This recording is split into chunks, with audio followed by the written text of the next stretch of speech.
No worries. Again, I want to thank everyone who made this night possible, especially my parents, Mrs. Corkridge, and then everyone in attendance for just showing your support and love. So thank you for that. For those who don't know, I am Ryan's younger brother, and we've been best friends since about 11:30 this morning.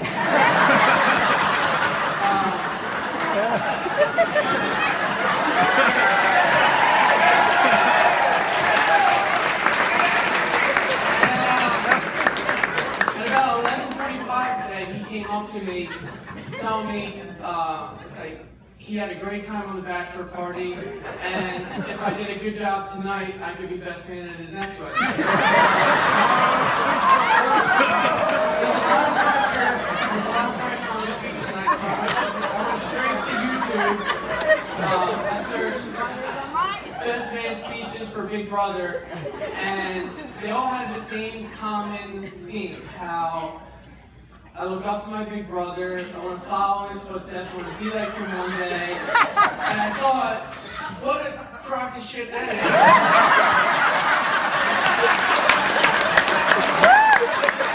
Never in my life did I ever look at Ryan and say, I want to be that guy. For starters, he doesn't even look like a scrap.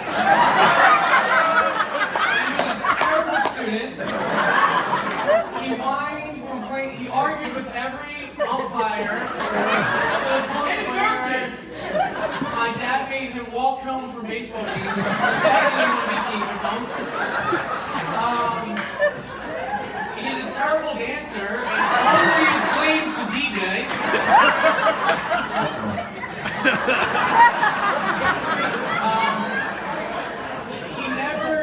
When we were younger, he never even showed that he cared for me or wanted me around with him. The only time he showed some support was up in Westchester.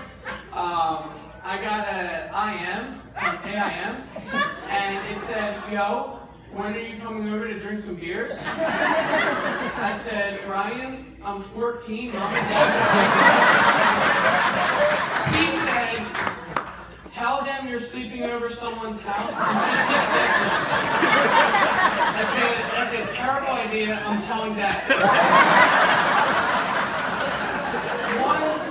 One responsibility that I thought Big Brothers should have is to show how to treat a lady.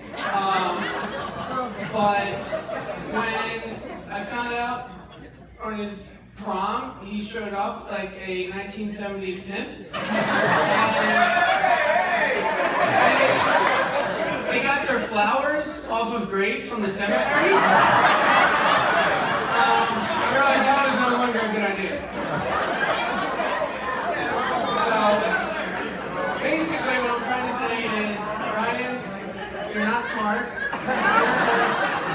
Ideas are pretty terrible. And for over 25 years, I've had no reason to look up to you. But all of a sudden, that has changed. And now when I look at you today, I can honestly say I'm jealous of what you are and what you have accomplished.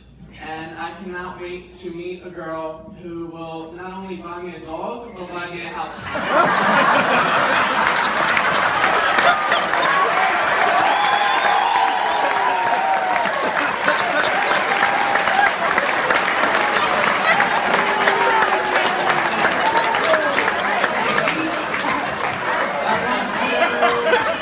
Welcome you to the family. You're like the sister I've always had. When Ryan first brought you around, I remember when you walked through the doors, I turned to my parents and I said, wow, did Megan Spratt get taller?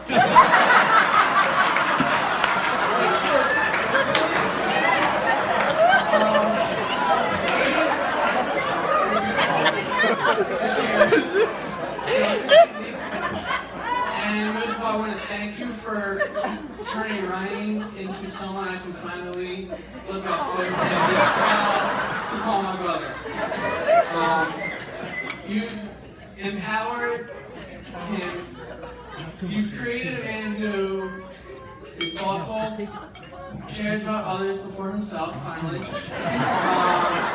is honest, and somehow, probably because you're a reading specialist, you taught him how to read and write. For those who know about Ryan, like I said, was a terrible student. But now he enjoys reading. One of his biggest hobbies is to read and write poetry. He's asked me today, he wrote a poem. He wanted to share it during the Mass, but Father Christopher said just stick with my vows. So he asked me to share it for you tonight.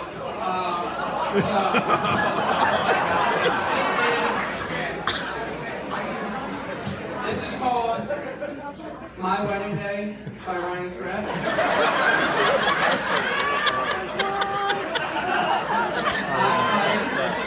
Katie, to be my lawfully wedded wife, to be stuck with you for the rest of my life. The journey may be long and rough, just be thankful I never got to meet Julianne Hough. You're as cute and cuddly as the Keebler elf. I love you almost as much as I love myself. I cherish the moments and laughters we shared. You're my little Care Bear. Just you and me till we're old and fat. Unless Meg doesn't move out, what's up with that? I promise to love you with all my heart, as strong and powerful, just like one of my farts. Finally time to call you my wife. Goodbye to Westchester and my nightlife.